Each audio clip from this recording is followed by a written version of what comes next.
Au cours des dernières années, le Kenya a subi une série d'attaques menées par Al-Shabaab, une filière d'Al-Qaïda originaire de Somalie voisine. Leurs assauts les plus meurtriers sont dans toutes les mémoires. Celui du centre commercial Westgate en septembre 2013 qui a fait 67 morts et plus récemment contre l'université de Garissa où 147 personnes ont trouvé la mort il y a 2 mois. Al-Shabaab affirme mener ses attaques contre des chrétiens en représailles à l'intervention militaire du Kenya en Somalie. Mais l'influence du groupe terroriste va bien au-delà de la Somalie et atteint désormais des membres de la communauté musulmane au sein même du Kenya, où des mouvements extrémistes commencent à prendre racine. Capucine Dayan et Duncan Woodside ont parcouru le Kenya pour rendre compte de la crise sécuritaire qui frappe ce pays. Leur reportage commence à Garissa, où la population chrétienne se sent particulièrement visée.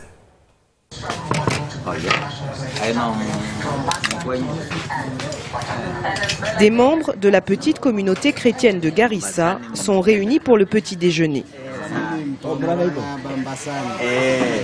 C'est le ramadan et les Shebabs menacent de mener de nouvelles attaques au Kenya.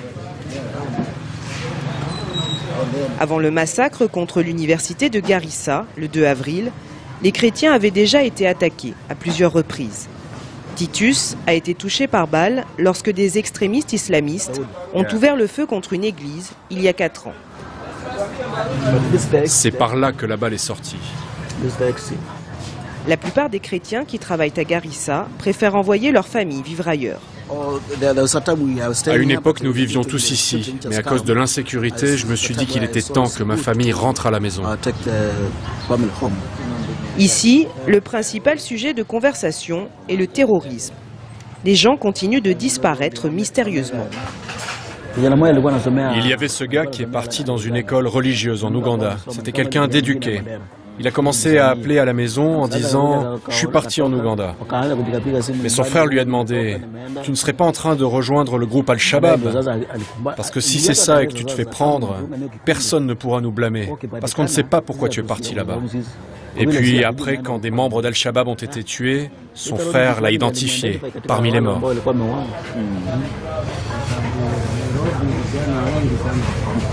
À Nairobi, il y en a beaucoup qui sont partis en Somalie.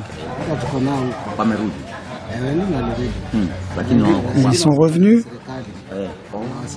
Certains sont revenus et se sont rapprochés du gouvernement pour les informer. Cet autre chrétien, trop effrayé pour parler ouvertement devant notre caméra, se réfugie dans l'enceinte de son magasin. Cet endroit, ce lieu est très sensible. Ce n'est pas comme ailleurs. Dans d'autres endroits, les commerces sont gérés par des Kenyans. Les gens qui gèrent les entreprises ici viennent des communautés locales.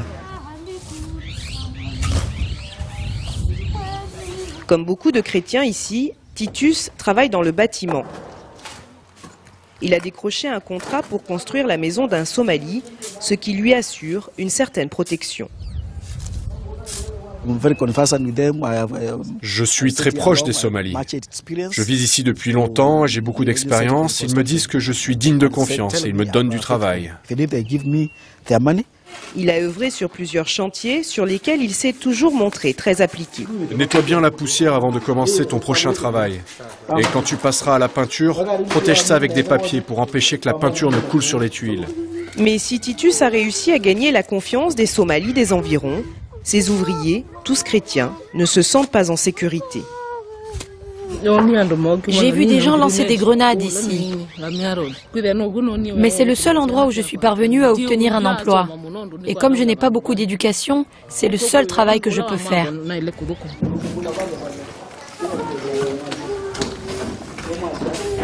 L'attaque contre l'université de Garissa a été la plus importante jamais perpétrée au Kenya. Au moins 147 personnes y ont perdu la vie. Comme à leur habitude, les Shebabs ont relâché les musulmans alors que les chrétiens ont été massacrés.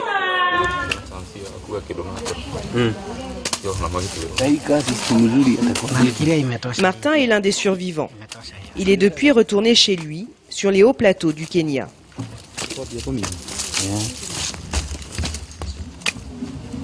Deux de ses meilleurs amis sont morts dans le massacre.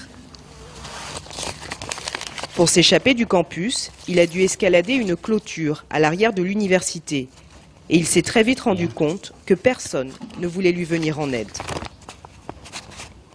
Tu arrives chez quelqu'un et ensuite il te dit ou elle te dit non, retourne là-bas. Après, ils se mettent à parler dans leur langue. Tu ne comprends rien. Et puis, ils referment la porte. Alors qu'est-ce que tu peux faire? Tu es confus, tu es seul. Imagine là où j'étais seul. Finalement, nous confie Martin, un homme l'a laissé entrer chez lui, en même temps que d'autres évadés. Il leur a montré par où s'échapper, tout en soulignant qu'ils ne pouvaient pas prendre le risque d'être vus en leur compagnie par d'autres Somalis.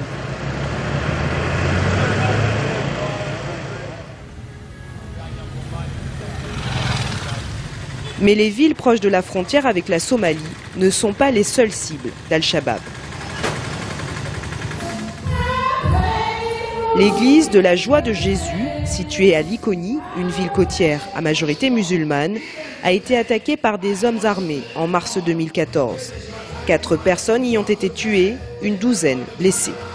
Plus d'1 an après le drame, beaucoup de paroissiens ont toujours peur de se présenter à la messe du dimanche.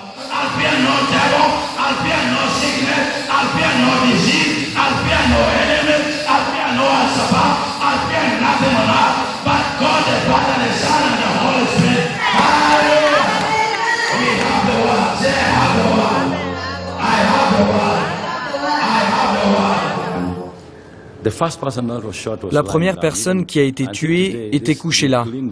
Nous avons nettoyé, mais jusqu'à ce jour, la tache de sang refuse de s'en aller. C'était le chaos. L'endroit ressemblait à l'enfer, du sang partout, des gens qui criaient, qui hurlaient, des impacts de balles, des cartouches partout.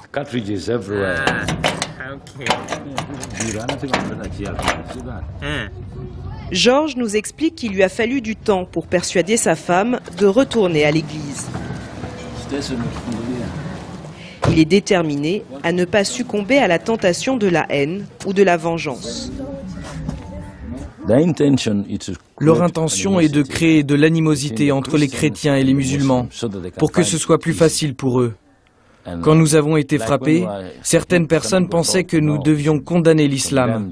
Mais nous ne pouvons pas faire ça, parce que c'est ça l'intention de l'ennemi.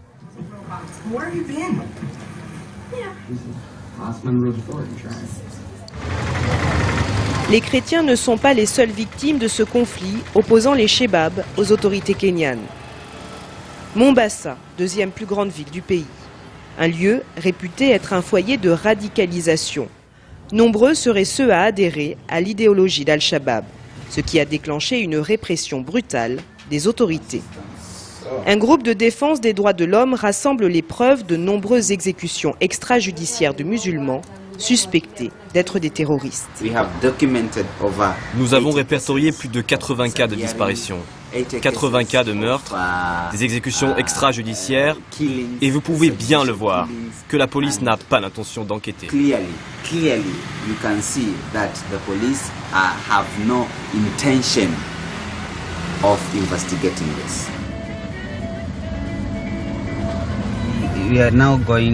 Nous allons maintenant voir Mama Nadia.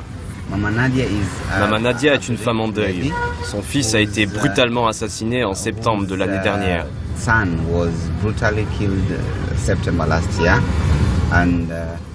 Les polices antiterroristes auraient pénétré la maison de Nadia Mohamed à la recherche d'un de ses fils, Ismaël Mohamed, mais ils auraient abattu son frère à la place.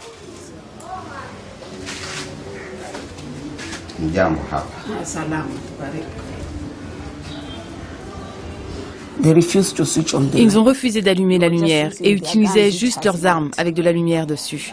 Ils cherchaient partout et nous on était là juste assis. Je ne pensais pas qu'ils avaient tué mon fils. Je pensais qu'ils essayaient juste de nous effrayer. Je continuais à pleurer et je me suis même urinée dessus à force de trembler. J'ai dit à mon fils d'aller fermer la porte et il m'a dit « Maman, il y a un corps ici ». Je suis sortie et j'ai vu mon fils couché. Il avait la tête en sang Et là aussi du sang. J'ai commencé à crier pour demander de l'aide. Ils ont tué mon fils, mais ils étaient déjà partis. Il restait juste moi et mon fils et celui qui a été tué. Mon fils n'était pas un terroriste. Ils ont tué mon fils, c'était mon aîné. Nous avons demandé à plusieurs reprises à la police de répondre à ces accusations, en vain.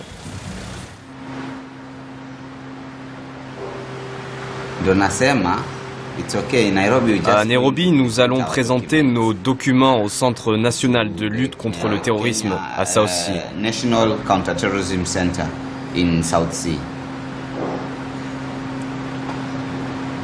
Vous allez présenter aujourd'hui ? Fahad continue d'enquêter sur ce cas et sur d'autres exécutions extrajudiciaires présumées. Un travail rendu difficile par le gel des comptes de son association, Musulmans pour les droits de l'homme, par le gouvernement, qui prétend que le groupe a des liens avec des extrémistes. L'une des provinces perçues comme particulièrement vulnérable en ce qui concerne le recrutement des Shebabs se trouve sur la côte nord du Kenya, la province de Lamu. Le mécontentement social est un terreau idéal pour le groupe islamiste. Jacob, comme des milliers d'autres jeunes, attend sa carte nationale d'identité. Elle doit lui être délivrée par le gouvernement du comté. Certains patientent depuis plus de 2 ans. Sans ce document, impossible de travailler ou d'ouvrir un compte en banque. Je suis énervé. J'ai 2 bras, j'ai 2 jambes et je ne peux pas travailler. Et sans carte d'identité, impossible de voyager. Ces jeunes, âgés de 18-19 ans, sont prisonniers dans leur propre ville. J'ai l'impression de ne pas être un citoyen du Kenya. Et ça devient grave car nous sommes constamment soupçonnés de ne pas être kenyans. Et pour nous tous, c'est une situation qui devient dangereuse.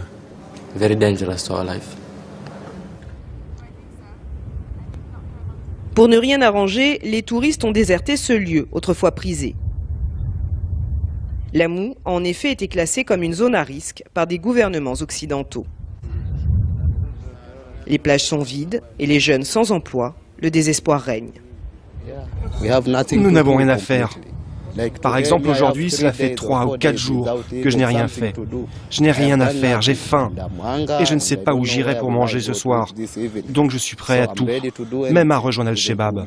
Si quelqu'un vient et me dit qu'il a une opportunité de rejoindre les Shebabs, je vous jure que j'irai. Ici, le communautarisme rencontre un extrémisme naissant au Kenya. La pauvreté, la marginalisation et la brutalité de la police creusent encore le fossé entre les différentes communautés. Cette tendance pourra-t-elle être inversée avant qu'il ne soit trop tard ? En visite à Nairobi fin juillet, le président américain Barack Obama a réitéré la détermination de son pays à apporter toute l'aide nécessaire au Kenya dans sa lutte contre le terrorisme, promettant une coopération renforcée dans la lutte contre le groupe extrémiste somalien Al-Shabaab. Le Kenya est l'un des partenaires privilégiés des États-Unis dans la lutte contre le terrorisme dans la Corne de l'Afrique.